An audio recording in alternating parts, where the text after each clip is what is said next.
Ito nga pala yung tinatawag nilang Badok Island, ah, White Sand Beach. Bago ka makarating dito, travel kayo ng bangka, more than 10 to 15 minutes. Bali kasi kami yung unang dumating dito. So habang hinihintay namin yung iba namin kasama, ayun, naglakad-lakad na muna. Tapos walang picture. Titignan ko rin yung paligid, napakaganda. Puting buhangin talaga siya, kaya tinawag nila ng white sand.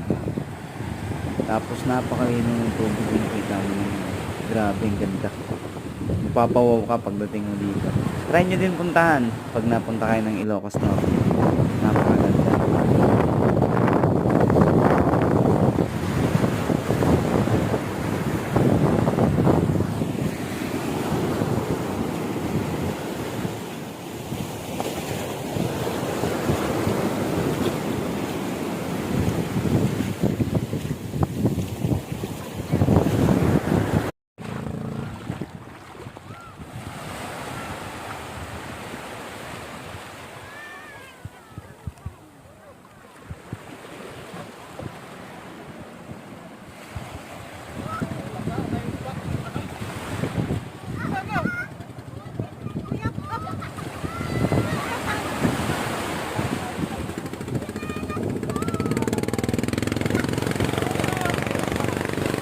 Hayaan mo na yun, makukuha yun.